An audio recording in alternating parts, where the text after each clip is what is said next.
Jadi pada malam ini kita sambung lagi pelajaran kita yang kita baca di dalam kitab ataupun buku hadis 40. Kitab ataupun buku kita ini dikarang oleh Ustaz Mustafa Abdul Rahman, terbitan Dewan Pustaka Fajar. Kita sambung di tempat yang kita berhenti dahulu, yakni hadis yang ke-8. Hadis yang ke-8 ini membicarakan berkaitan dengan sabda Rasulullah sallallahu alaihi wasallam yang berbunyi, aku, yakni Rasulullah sallallahu alaihi wasallam, aku diperintahkan supaya mengingati manusia sehingga mereka itu mengucap la ilaha illallah wa anna muhammadar rasulullah. Kemudian selepas daripada seseorang itu mengucap dua kalimah syahadah tadi, lalu mereka itu mendirikan sembahyang, kemudian mengeluarkan zakat. Selepas daripada ia melakukan 3 perkara tersebut, maka kata Nabi, terpeliharalah, selamatlah seseorang itu daripada ajakanku yang asas. Jadi kita sambung di tempat yang kita berhenti huraian. Huraian kepada hadis yang ke-8. Hadis tersebut menerangkan bahawa Rasulullah sallallahu alaihi wasallam bersabda bahawa aku diperintahkan, Rasulullah sallallahu alaihi wasallam diperintahkan. Siapa yang memerintah Rasulullah? Yakni diperintahkan. Siapa yang memerintah Rasulullah sallallahu alaihi wasallam? Yakni Allah Subhanahu wa taala memerintah Nabi Muhammad sallallahu alaihi wasallam. Dia perintah apa? Yakni mengajak manusia, memerangi manusia, dalam itu kata kuatnya ajakan dia itu seperti nak pergi perang. Mengajak manusia itu supaya berkata asyhadu an la ilaha illallah wa asyhadu anna muhammadar rasulullah. Kemudian mendirikan sembahyang dan lagi mengeluarkan zakat.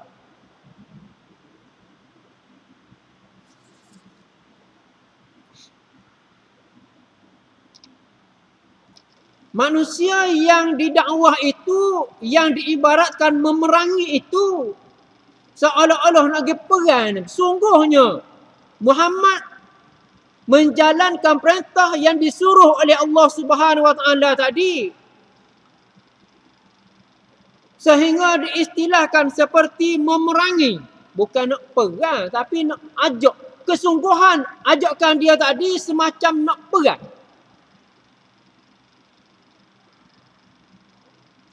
Kepada siapa? Yakni kepada penyembah-penyembah berhala.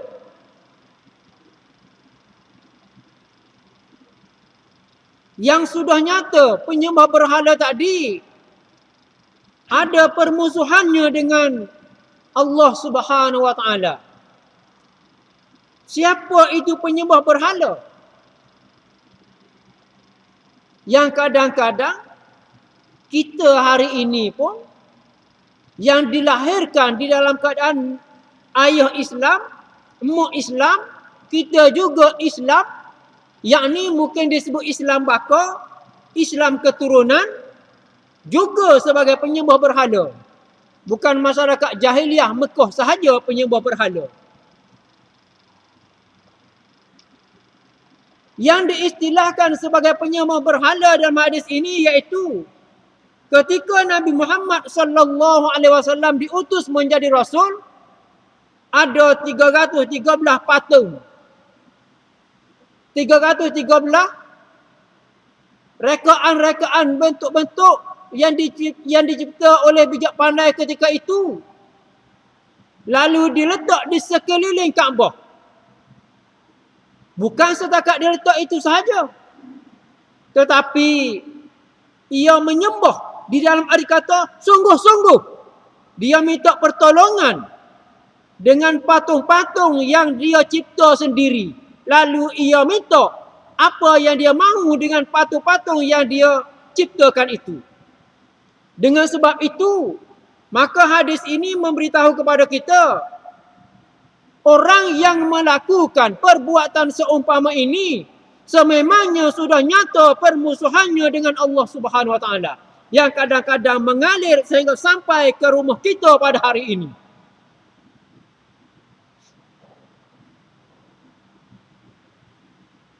Yang kadang-kadang di dalam rumah kita pada hari ini, kita beli, sama ada beli kedai ke, beli supermarket, ke beli mana-mana, tak kira.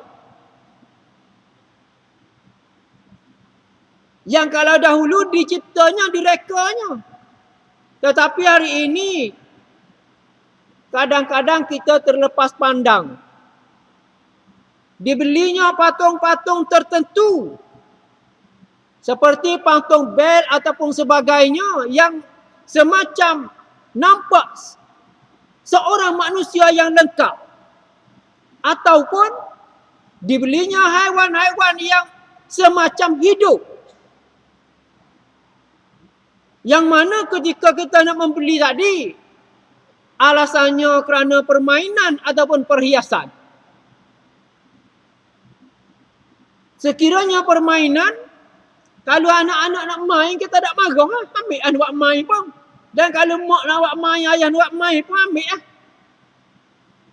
Terkadang terlepas pandang, terlepas perbuatan, sehingga apa yang disebut alat untuk permainan tadi, seumpama patung bel ataupun seumpama patung harimau, diletaknya pada tempat yang tinggi. Diletaknya pada tempat yang tinggi yang kadang-kadang kita sembahyang menghadap kepadanya. Yang kadang-kadang apabila anak ambil nak buat main, dimarahnya pula. Marah, jangan buat main, punuh. Pada awalnya, pada asalnya beli ni nak buat perhiasan, nak buat mainan anak-anak. Tetapi apabila sampai di rumah, mungkin ianya rasa berharga, lalu dia letak di tempat-tempat yang agak tinggi. Lalu kalau kita baca kitab Mustikah Hadis Rasulullah sallallahu alaihi wasallam, apabila kita meletak patung-patung tadi seperti patung orang ataupun patung haiwan di tempat yang tinggi, maka samalah amalan kita tadi sebagaimana amalan masyarakat jahiliah dahulu. Maknanya di sana ada unsur-unsur penyembahan berhala. Sama ada sedar ataupun tidak sedar. Yang kadang-kadang ini berlaku di dalam rumah tangga kita. Maka apabila kita membaca hadis yang ke-8 ini, sama-samalah kita mengambil iktibar. Supa? Pas rupa lagu mana? Bukan jahiliah. Hak zaman hari tu je. Hak mana hari ni pun semua berhala juga. Maka kata hadis ini amat nyata permusuhan dengan Allah Subhanahu Wa Taala.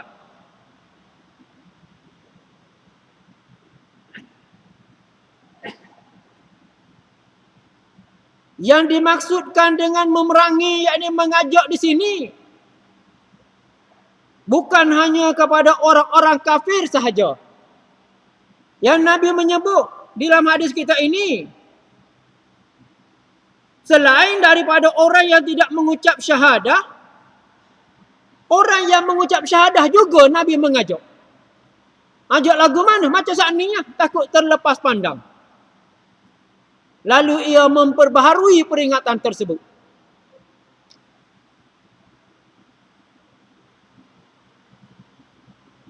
Maka perintah ini perintah mengajak. Mengajak manusia tadi, sama ada yang belum lagi mengucap syahadah, maka dijemput, dipanggil, didakwah, diajak supaya mengucap syahadah. Manakala yang telah mengucap syahadah, lalu diajak untuk nak mempertingkatkan syahadahnya tadi.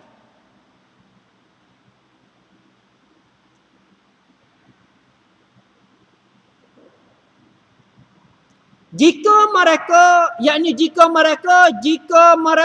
yang belum lagi mengucap syahadah ketika itu,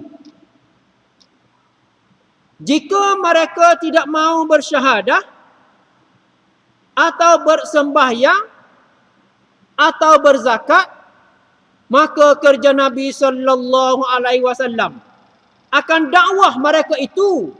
Dakwah dalam erti kata dengan tutur kata seperti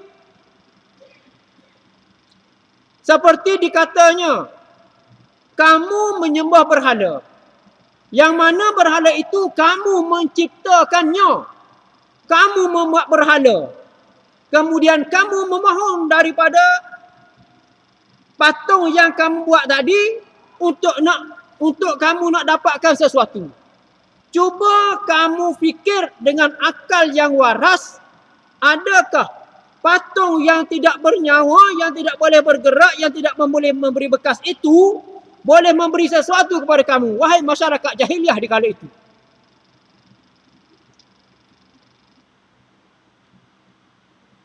Ataupun dengan kaedah yang lain, bagi mereka yang telah mengucap syahadah, bagi mereka yang telah pun menganut ajaran agama Islam, maka mempertingkatkan amalan di dalam ajaran agama Islam. Yakni di dalam erti kata lain, tunjuklah contoh yang baik kepada orang belum lagi memeluk agama Islam. Bukan orang yang telah memeluk agama Islam tunjuk contoh lebih tidak baik daripada orang bukan Islam, yang kadang-kadang berlaku pada hari ini.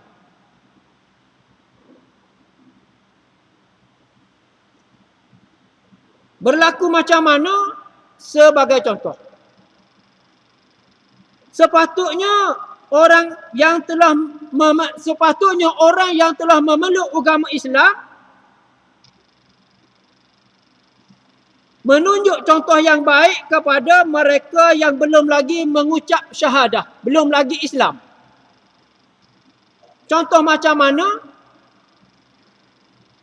Yang ketiganya Nabi sebut, setelah seseorang itu apabila dia tidak mengucap dua kalimah syahadah, tiba-tiba dia mengucap syahadah, maka terpeliharalah orang itu daripada ancaman Rasulullah. Yakni, yang kadang-kadang orang yang telah mengucap syahadah ini tunjuk contoh lebih tidak baik daripada orang bukan Islam. Contoh, orang bukan Islam yang duduk di dalam negara yang pemerintahnya orang Islam, selagi ianya diistilah sebagai kafir zimmi, maka keselamatannya terjamin. Sama sebagaimana berlaku di dalam perjanjian Madinah. Tetapi kadang-kadang orang yang telah memeluk agama Islam ini tunjuk contoh yang tidak baik kepada orang bukan Islam. Seperti apabila ia membeli sesuatu daripada orang bukan Islam,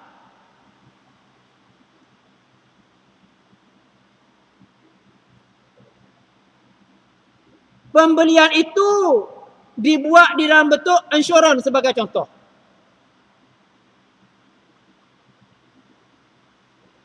Maka ansuran yang seterusnya tidak dibayar.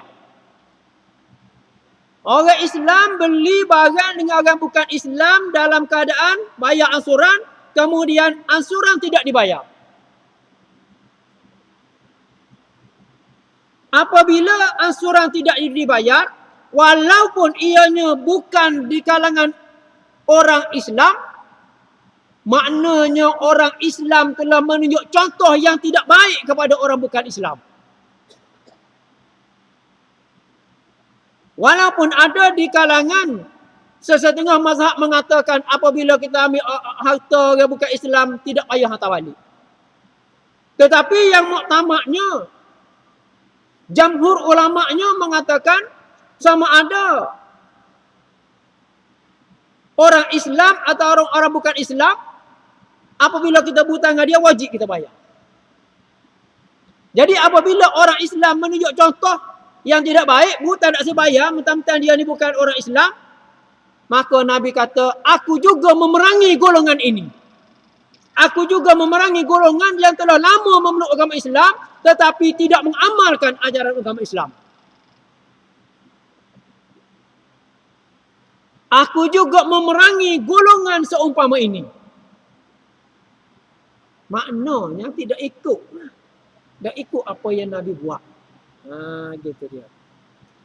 Yang kadang-kadang terlepas pandang pula. Terlepas pandang. Terlepas pandang lagu mana? Apabila tak pergi bayar tadi, dibuatnya berbagai alasan yang lain. Alasan yang lain lagu mana? Orang bukan Islam, serang orang Islam. 3 kali boleh dosa. 3 kali boleh dosa. Orang Islam tadi. 3 kali boleh dosa. Beli berhutang tak saya bayar, so dosa. Tipu Tuhan. Tipu manusia. 3 dosa. Hak tu wajib boleh. Hak lain ada lagi dosa boleh. Yang kadang-kadang kita guna kesempatan seumpama ini, orang bukan Islam, serang orang Islam di negara katanya Islam. Tak ada pasal-pasal. Untung secupak, rugi segata. Nah. Gitu dia. Sebab tu Nabi kata, aku perangi orang seumpama ini.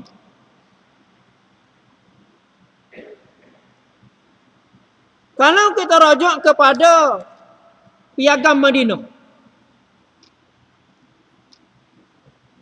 Detail, kalau nak detail, buka internet, Google ke, tarik situ, piagam Madinah. Tubik lalu. Piagam Madinah. Perjanjian Madinah adalah perjanjian pertama di atas muka bumi. Sebelum pada itu tidak pernah berlaku. Perjanjian bersurat. Sebelum pada itu tidak pernah berlaku. Piagam Madinah. Perjanjian Madinah ini berasaskan syariat Islamiyah. Dikala itu perjanjian dibuat oleh Rasulullah sallallahu alaihi wasallam di dalam masyarakat orang bukan Islam. Tetapi orang bukan Islam boleh menerima kaedah yang dibuat oleh Rasulullah sallallahu alaihi wasallam berdasarkan syariat Islamiyah.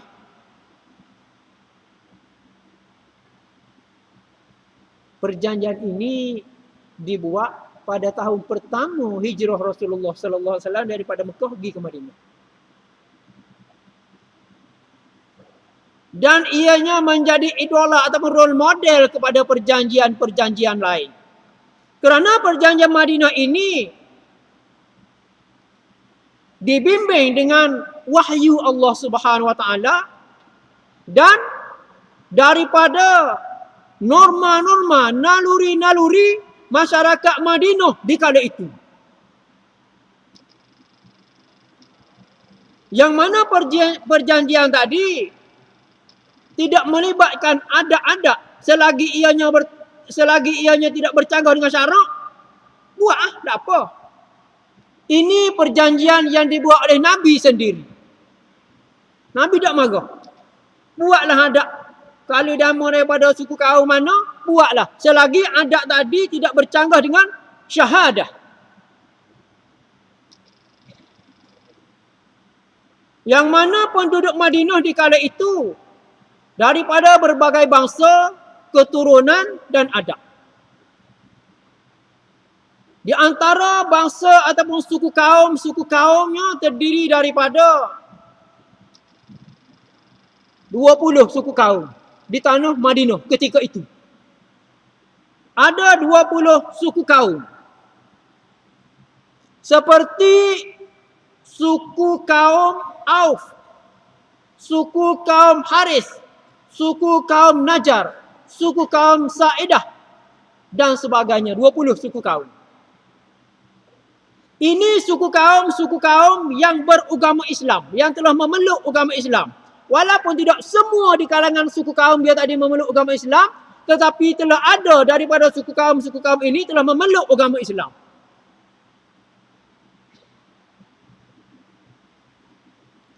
Kalau dirujuk kepada perjanjian tersebut, kita lihat suku kaum Auf ini orang yang kaya-kaya.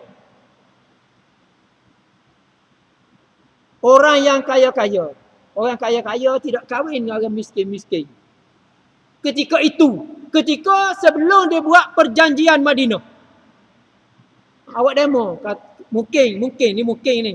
Kalau kita dulu-dulu kan, kalau ada orang pakat ni, golongan ni belaka. Dia tak boleh ambil orang lain. Kalau orang golongan pakat wan belaka. Gitu aku. Tu andaian saya tu. Dulu kan ada dalam masyarakat kita ni.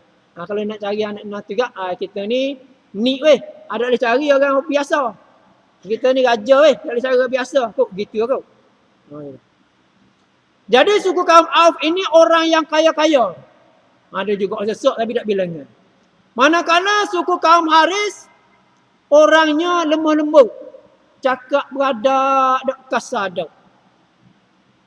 Manakala suku kaum Najar, orangnya kasar-kasar sikit, berhibat dah.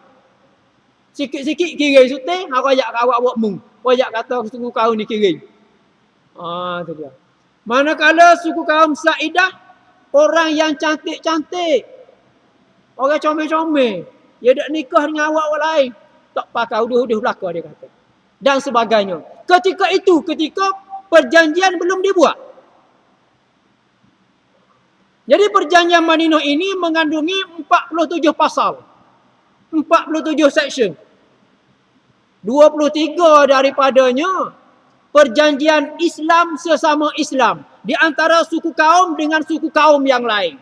Suku kaum Auf tidak sama adat dia dengan suku kaum Haris. Suku kaum Haris ataupun Auf tidak sama dengan adatnya dengan suku kaum Najar dan juga Sa'idah. Tak serupa. Dia punya adat tu. Walaupun semuanya di kalangan orang Arab Madinah. Manakala 24 section lagi perjanjian orang-orang Islam daripada 23 suku kaum tadi telah menjadi satu perjanjian, maka satu perjanjian orang Islam beramai-ramai tadi berjanji dengan 24 suku kaum orang bukan Islam di Madinah di kala itu. Peringkat yang pertama Nabi memerangi, yakni mempersaudarakan sesama Islam. Kemah awak kita dulu sebelum kita nak pergi rayak kat orang lain. Kemah awak kita dulu. Yang mana kalau kita baca dalam kitab Hidayatus Salikin, dia mengambil pengajaran daripada perjanjian ini. Peringkat pertama, kita mesti kemah urusan rumah tangga kita dahulu. Mesti kemah anak beranak kita dahulu. Kemah apa? Kemah dengan apa yang Nabi kata, aku akan memerangi. Selepas aku memerangi, sehingga orang itu mengucap, La ilaha illallah Muhammadur Rasulullah. Kemah dalam keluarga kita dulu, lagu mana hal kaedah, hal pegangan kita terhadap Allah yang satu. La ilaha illallah Muhammadur Rasulullah. Semaikan, terapkan, royak. Royak gapo? Sesungguhnya Allah yang satu itu bersifat sekurang-kurangnya dengan 13 sifat ataupun 20 sifat. Kemah dulu awak-awak kita dalam rumah tangga kita. Apabila kita yakin dengan sifat Allah SWT yang 13 sifat ataupun 20 sifat tadi, wujud artinya ada. Ada Allah SWT itu tidak sama sebagai adanya kita. Ada kita ni taka dan sebagainya. Ada Tuhan tak taka. Ada kita nampak, ada Tuhan tak nampak. Pas duduk mana pun Tuhan nampak kita. Kemah dulu awak kita. Kemah dalam keluarga kita dulu. Apa yang diceritakan di dalam kitab Hidayatus Salikin. Kemah awak kita dulu apabila kita menterjemahkan asyhadu an la ilaha illallah dengan 13 sifat tadi. Maka insya-Allah dikala kita faham tentang 13 sifat tadi, maka duduk mana pun kita akan jadi kemah, kita akan jadi molek.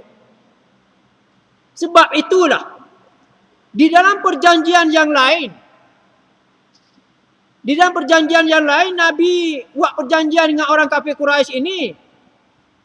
Orang kafir Quraisy nak apabila orang Islam masuk ataupun balik kepada golongan orang bukan Islam tak payah hantar balik orang Islam kepada golongan Islam tadi. Itu dia. Kemudian dia tanya Nabi, boleh tak Nabi? Orang ni masuk Islam dah, dia duduk dengan awakmu. Tapi dia balik jumpa dengan keluarga dia yang tidak memeluk agama Islam. Aku tak boleh hantar balik. Setuju tak Muhammad? Setuju? Boleh.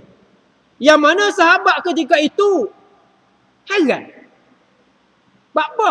Hairan kerana takut-takut orang yang kembali ke pangkuan keluarga kafir tadi jadi murtad. Ataupun jadi bencana yang lebih dahsyat lagi. Nabi kata tak apa. Kenapa? Kerana dia kemah dah akidah ia terhadap Allah Subhanahu Wa Taala. Kemah lagu mana? Apabila dia ni telah memeluk agama Islam, kita terjemahkan, kita rayak ke dia tentang sifat-sifat Tuhan, 13 perkara ini ataupun 20 perkara ini, maka kita pegang kemah. Gimana pun tak akan penuh. Lalu masyarakat tadi memeluk Islam tadi balik kepada pangkuan yang tidak beragama Islam. Maka apabila ilmunya kemah tentang Tuhan yang satu, maka dia ni tidak duduk saja. Duduk saja lagu mana? Dia akan berdakwah kepada waris-waris kaum khabat dia. Maknanya Islam akan bercambah di dalam orang-orang, di dalam kelompok orang bukan Islam. Dan kalaulah orang ini tidak menyebar ajaran agama Islam lalu dibunuh oleh orang bukan Islam, maka matinya adalah mati syahid. Apa yang kita cari? Apa yang kita cari semasa berada di atas dunia ini? Adakah hanya nak nikmat di atas dunia semata-mata, ataupun yang kita nak kita terima selepas daripada mati ini lebih hebat, lebih mulia, lebih selesa daripada atas dunia ni? Kita tanya. Sebab tu Nabi kata tak apa, biarnya pergi ya. Itu dia. Kalau dia pergi, kalau orang tak bunuh, dia sabar je berdakwah. Kalau bunuh, mati syahid. Apa lagi anak? Oh, sahabat baru faham. Oh, gitu. Itu dia. Dia antaranya. Peringkat yang pertama, mengikatkan tali persaudaraan di antara orang Ansar dan Muhajirin. Mula-mula Nabi buat. Tadi cerita huraian dalam kitab Ihdatus Salikin. Kemah awak kita ni dulu, dalam rumah tangga kita ni. Hurai kepada keluarga kita sifat-sifat Tuhan. Mukhalafatuhu ta'ala lil hawadis. Bersalahan Tuhan yang satu itu dengan yang baru. Tak boleh nak susuk. Apa? Susuk dia tahu juga. Gitu. Kita menceritakan.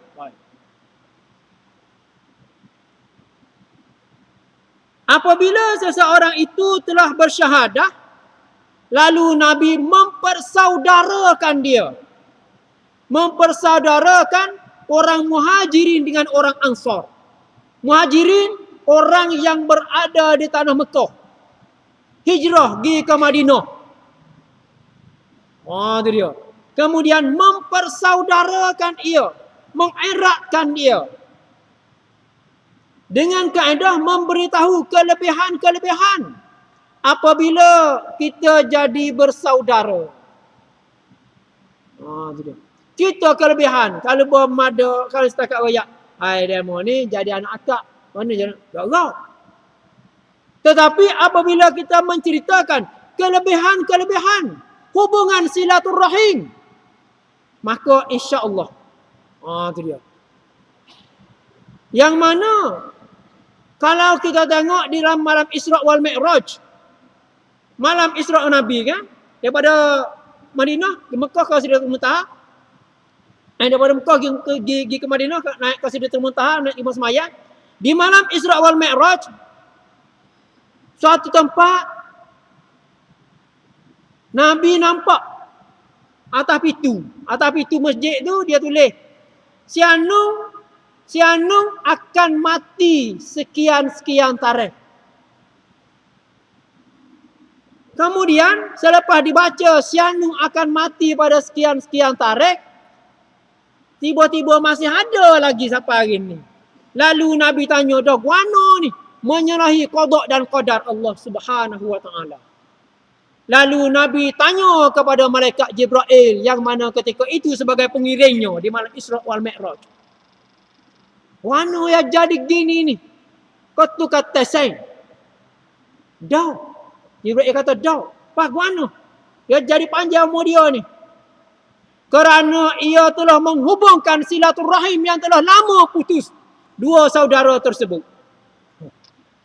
Kelebihan, kehebatan menghubungkan silaturahim. Lama dah tak kecek. Bak apa? Oh ada cerita lah mulanya. Oh bla bla bla bla. Pandai ni. Mula ni kubur kata mari, rumah kata gi, nyesal belaka dah lah. Dipanjangkan umur. Di antara kelebihan. Lalu peringkat pertama, perjanjian Madinah atau piagam Madinah ini, Nabi mempersaudarakan orang Islam Mekah dengan orang Islam Madinah. Terutama dari kalangan orang-orang Ansar dan orang Muhajirin daripada Mekah. Serta suku kaum yang lain.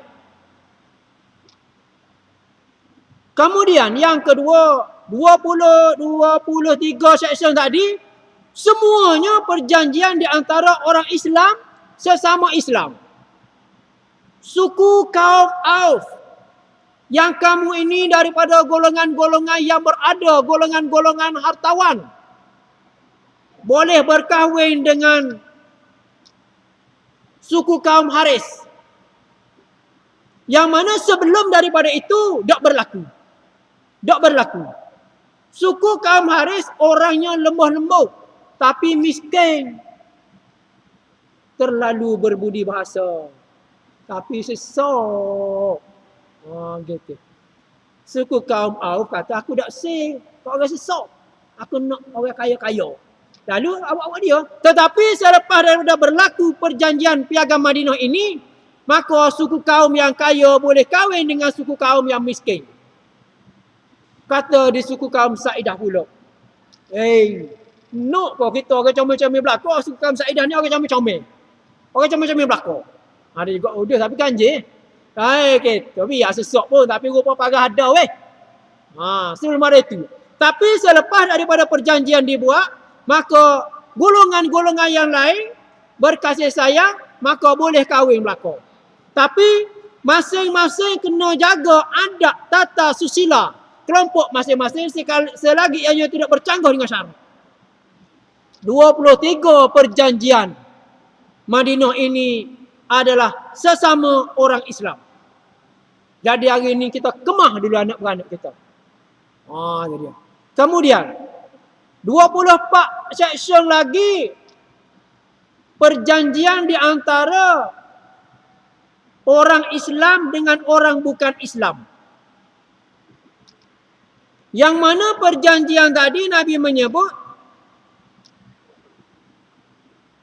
semua penduduk Madinah selepas daripada perjanjian ini hendaklah bekerja sama. Pakak cakap mudah nak buat payah ni weh.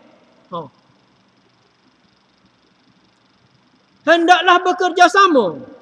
Bekerja sama lagu mana? Mempertahankan tanah air bumi Madinah daripada pencerobohan luar. Wahai orang Madinah, selepas daripada ini tak kira mu daripada suku kaum mana, sama ada orang Muslim ataupun orang bukan Muslim, mesti sama-sama mempertahankan tanah bumi Madinah ini daripada pencerobohan luar. Jangan ada gunting dalam lipatan. Jangan ada jenis makan gu. Jangan ada orang yang bersifat munafik dan sebagainya. Itu perjanjian. Dan mesti sama-sama meneguhkan ekonomi Madinah. serta mengangkatkan ilmu yakni pembelajaran di Madinah. Yang mana berlaku di dalam satu peperangan, orang yang kena tawan, orang bukan Islam. Boleh mu nak bebas, tetapi mu kena ajar orang Islam dulu sehingga pandai. Jahit baju sebagai contoh. Sebab dia bukan Muslim, tak boleh ajar hukum hakikat Islam. Ambil kau lain. Nabi buat perkara semua ini dalam perjanjian Madinah. Wallahu a'lam. InsyaAllah huraian ini kita sambung lagi di minggu yang akan datang di perenggan yang ketiga. Wallahu a'lam.